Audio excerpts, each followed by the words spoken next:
घरोघरी मातीच्या चुली या मालिकेच्या येणाऱ्या भागामध्ये धमाकेदार असा ट्विस्ट येणार आहे। तर प्रेक्षकांनो, आपण बघितलं की इथे विक्रांतचा खून झालेला असतो आणि त्याची डेथ बॉडी रणदिवेंच्या घराच्या मागच्या बाजूला पुरून ठेवण्यात आलेली असते। पण आता त्याच्या खुनाच्या प्रकरणामध्ये ऐश्वर्या आणि सारंग हे दोघे जण उगाचच अडकलेले असतात आणि त्यामुळे त्यांच्या गाडीमध्ये विक्रांतची डेथ बॉडी सापडल्यामुळे सारंग आणि ऐश्वर्याला पोलिसांनी खुनाच्या आरोपाखाली अटकसुद्धा केलेले असते आणि त्यांच्यावरती खूप मोठा कलम हा आता लागू केलेला असतो। त्यानंतर इथे सौमित्र, ऋषिकेश दोघेजण मिळून त्या दोघांना बेल देण्यासाठी प्रयत्न करत असतात, पण इथे कोर्टाने त्यांचा आता जामीनसुद्धा नामंजूर केलेला असतो, त्यांची बेल रिजेक्ट केलेली असते। म्हणून इथे ऋषिकेश सारंग आणि ऐश्वर्याला म्हणतो की तुम्ही काही दिवस पेशन्स ठेवा, तुम्हाला बाहेर करण्यासाठी आम्ही प्रयत्न करतोय। तेव्हा सारंगला सांगितलं जातं की तुझी बेल ही आता कोर्टाने रिजेक्ट केलेली आहे, त्यामुळे आपल्याला अजून वरच्या कोर्टामध्ये अपील करावं लागेल। मी माझे प्रयत्न सुरू ठेवतोय सारंग, तू फक्त पेशन्स ठेव, असं त्याला सांगण्यात आलेलं असतं। पण मेन मुद्दा हाच असतो की मग विक्रांतचा खून नेमका केला कोणी? कारण ऐश्वर्या आणि सारंग दोघेजण निर्दोष आहेत। जानकीला याच्यावरती विश्वास असतो आणि घरातल्या लोकांनासुद्धा। मग आता विक्रांतचे खरे खुनी कोण आहेत, त्याचे मारेकरी कोण आहेत, यांना आपण शोधून काढलं पाहिजे, असं जानकीने ठरवलेलं असतं। पण प्रेक्षकांनो, ही गोष्ट जेव्हा शर्वरीला कळते तेव्हा शर्वरी घरी येऊन खूपच जास्त कांगावा करते की माझ्या नवऱ्याचा खून ऐश्वर्यानेच केलेला आहे असं म्हणते। तेव्हा ऋषिकेश आपल्या बहिणीला प्रॉमिस करतो, जर तुझ्या नवऱ्याचा खून, जर विक्रांतचा खून ऐश्वर्या आणि सारंगने केला असेल तर तुझ्या नवऱ्याच्या खुन्यांना मी स्वतः शिक्षा मिळवून देईन, त्याला त्यांच्या गुन्ह्याची शिक्षा नक्की मिळवून देईन, असं ऋषिकेशने आपल्या बहिणीला प्रॉमिस केलेलं असतं। पण प्रेक्षकांनो, जानकीला खात्री असते की ऐश्वर्या आणि सारंग या दोघांनीसुद्धा काहीच केलेलं नाही आहे, म्हणून जानकी सारंग आणि ऐश्वर्याच्या बाजूनेच असते। तर प्रेक्षकांनो, येणाऱ्या भागामध्ये आता विक्रांतचे खुनी इथे शर्वरी आणि राहुल आहेत, ही गोष्ट जानकीने शोधून काढलेली असते। नियतीने त्यांना त्यांच्या गुन्ह्याची शिक्षा जानकीच्या मार्फत देण्याचा निर्णय घेतलेला असतो आणि म्हणूनच येणाऱ्या भागामध्ये इथे आता अंगणातील, मागच्या अंगणातील CCTV फुटेज चेक केल्यानंतर विक्रांतची खुनी राहुल आणि शर्वरी असल्याचं जानकीच्या समोर येताच जानकीने CCTV फुटेज हे पोलिसांना दाखवलेलं असतं। घरामध्ये येऊन ऐश्वर्याच्या नावाने कांगावा करणाऱ्या शर्वरीचं जानकीने थोबाड फोडत तिला पोलिसांच्या ताब्यात देऊन तिला तिच्या गुन्ह्याची शिक्षा दिलेली असते। तर प्रेक्षकांनो, येणाऱ्या भागामध्ये कशा पद्धतीने या गोष्टी पुढे घडत जातात आपण सविस्तरपणे बघूया। तर ऐश्वर्या आणि सारंग दोघेजण डेथ बॉडीची विल्हेवाट लावण्यासाठी घेऊन जात असताना इथे नाकाबंदीमध्ये पोलीस त्यांची गाडी पकडतात आणि गाडीमध्ये काय आहे हे चेक करताना डेथ बॉडी सापडते। त्यामुळे खरे गुन्हेगार सारंग आणि ऐश्वर्या आहेत असं गृहीत पकडून इथे डेथ बॉडी म्हणजे खून करून इथे डेथ बॉडीची विल्हेवाट लावण्यासाठी हे लोक जात होते असा प्रथमदर्शी पुरावा मानून त्यांनी दोघांनाही अटक केलेली असते। तेव्हा तिथे जानकी, ऋषिकेश, सारंग हे आता तिघेजण आलेले असतात। तेव्हा इथे सौमित्र म्हणत असतो की इन्स्पेक्टर, सारंग आणि ऐश्वर्याने काहीसुद्धा केलेलं नाही आहे। जानकी म्हणते की ती डेथ बॉडी आमच्या अंगणामध्ये होती आणि तिची विल्हेवाट लावण्यासाठी ऐश्वर्या आणि सारंग भाऊजी घेऊन जात होते। खरं तर खून आमच्यापैकी कुणीही केलेला नाही आहे, मी तिथेच होते, कुणीतरी खून वेगळ्याच व्यक्तीने करून आम्हाला फसवण्यासाठी ती डेथ बॉडी अंगणामध्ये आणून पुरून ठेवलेली आहे। तेव्हा मी तुम्हाला विनंती करते, रिक्वेस्ट करते, तुम्ही प्लीज सारंग भाऊजी आणि ऐश्वर्याला सोडा। तेव्हा इन्स्पेक्टर साहेब म्हणतात, हा काही छोटा गुन्हा नाही आहे, एका माणसाची डेथ बॉडी सापडली, तेव्हा आम्ही आता त्यांनाच गुन्हेगार मानणार। ते जर निर्दोष असतील तर तुम्ही कोर्टामध्ये तसे पुरावे सादर करा ते निर्दोष असल्याचे आणि तुम्ही त्यांना घरी घेऊन जा, पण त्यांना आम्ही आता सोडू शकणार नाही, असं पोलिसांनी सांगितलेलं असतं। तेव्हा ऋषिकेश आणि इथे सौमित्र सारंग ऐश्वर्याला समजावतात की तुम्ही दोघेजण तुमची काळजी घ्या, आत्ताच आम्ही तुम्हाला घेऊन जाऊ शकत नाही. पण सारंग इथे तू आता अजिबात रडायचं नाही. सौमित्र म्हणतो उद्या मी तुमच्या बेलचे पेपर तयार करून घेऊन येतो. मी तुम्हाला बाहेर काढण्यासाठी एवढं करूच शकतो. त्यानंतर तो घरी जातो. रात्रभर जागरण करून त्याने सगळी प्रोसिजर कंप्लीट केलेली असते आणि तेव्हा तिथे सुमित्रा आलेली असते. सुमित्रा म्हणते की सौमित्र इथे का झोपलाय. तेव्हा ती लॅपटॉप आता उचलायला जाणार. त्याच्यामध्ये सारंगबद्दलचे सगळे डिटेल्स असतात. तेव्हा ऐश्वर्या आणि सारंग यांच्याबद्दल सुमित्राला काही कळू नये तेव्हा जानकी सौमित्राला जोरात हाक मारते आणि त्याला जागं करते. तेव्हा सौमित्र आपल्या आईच्या हातातून लॅपटॉप घेतो आणि म्हणतो आई अगं तू इथे काय करतेस. तेव्हा सुमित्रा म्हणते अरे बाळा तू रात्रभर इथे बसून काम करतोयस, रूममध्ये का नाही गेलास. तुझं आणि अवंतिकाचं भांडण झालंय का. तेव्हा सौमित्र म्हणतो असं काही नाही आहे, ती आराम करत होती, तिला डिस्टर्ब नको म्हणून मी इथेच बसून माझं काम करत होतो. तेव्हा इथे जानकी म्हणते की आता ही गोष्ट काही छोटी नाही आहे. आईंपासून आणि शर्वरी वंशनपासून ही गोष्ट कशी काय लपून ठेवायची मला खरंच काही कळत नाही आहे. तेव्हा इथे सौमित्र बेल करण्यासाठी गेलेला असतो, पण कोर्टाने त्यांचा जामीन इथे नामंजूर केलेला असतो, त्यामुळे त्यांना काही जामीन मिळत नाही.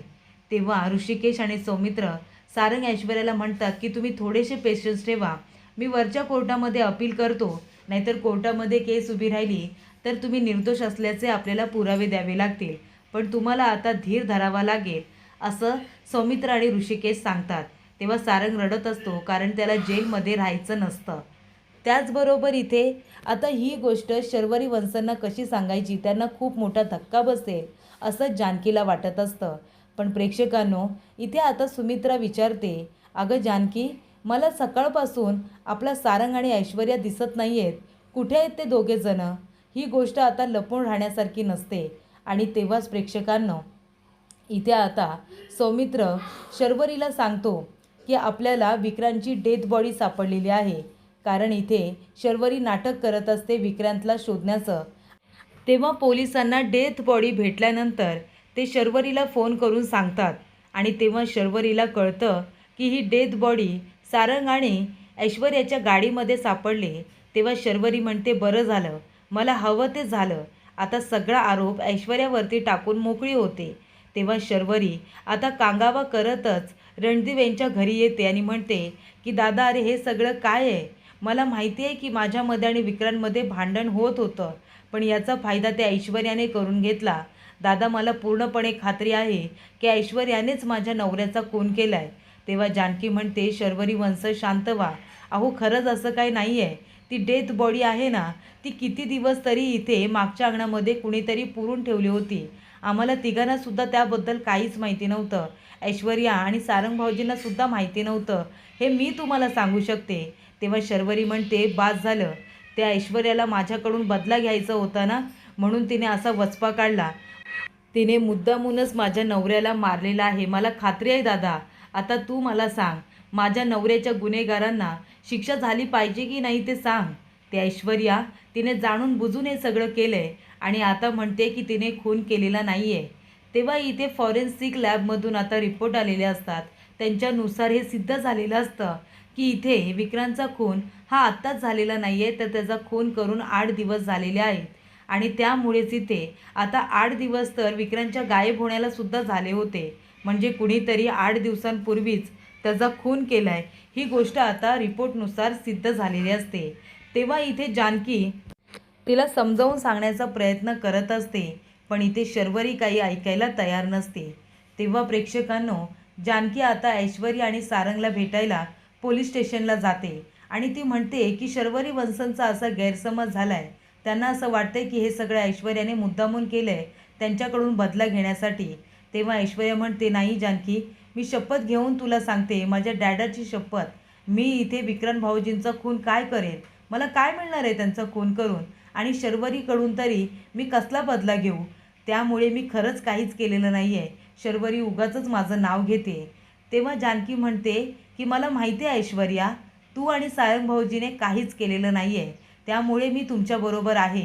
जोपर्यंत खरे गुन्हेगार कोण आहेत हे शोधून काढत नाही आणि पोलिसांच्या समोर त्या खऱ्या गुन्हेगारांना सादर करत नाही ना, तोपर्यंत मी स्वस्थ बसणार नाही. मी लवकरात लवकर तुम्हाला दोघांना इथून निर्दोष सिद्ध करून बाहेर काढणार आहे, असं मी तुम्हाला प्रॉमिस करते, असं जानकीने ठरवलेलं असतं. त्यानंतर जानकी, ऋषिकेश आणि सौमित्र, अवंतिका सगळेजण एकत्र येऊन खऱ्या गुन्हेगाराला शोधण्याचा प्रयत्न करत असतात. तेव्हा सौमित्र म्हणत असतो की शर्वरीला असं का वाटलं की हे सगळं ऐश्वर्याने केलं असेल. तेव्हा जानकी म्हणते की त्यांचा गैरसमज झाला आहे.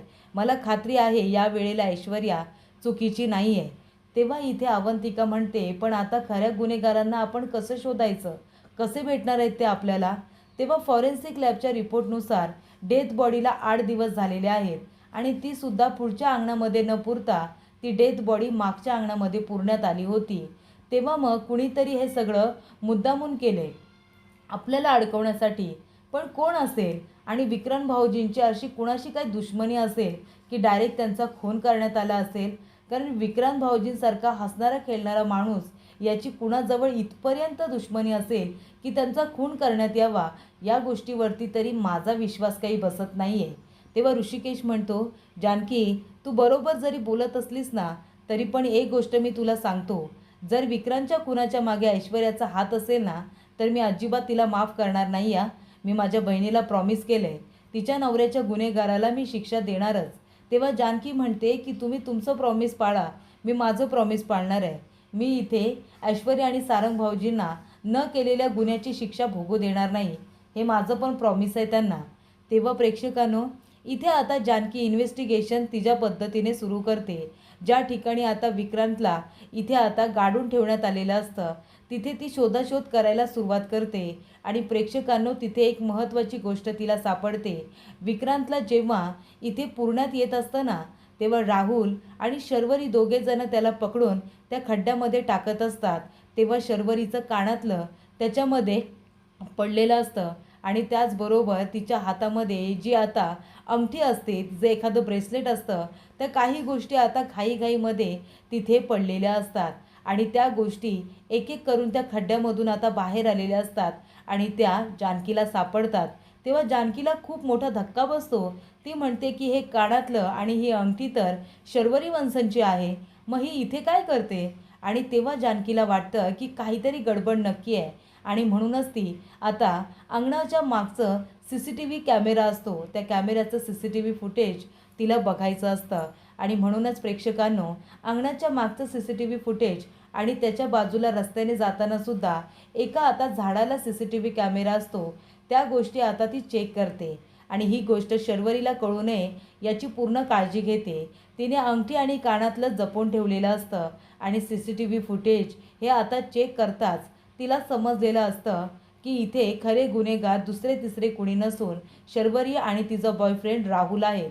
आणि तेव्हा 8 दिवसांच्या आधीचं नाही, तर 10 दिवसांच्या आधीचं CCTV फुटेज तिने बघायला सुरुवात केलेली असते आणि त्या कॅमेऱ्यामध्ये जे रेकॉर्ड झालेलं असतं ते फुटेज तिने पेनड्राईव्हमध्ये पुरावा म्हणून सुद्धा घेतलेलं असतं. तिने इथे विनंती करून ते CCTV फुटेज मिळवलेलं असतं.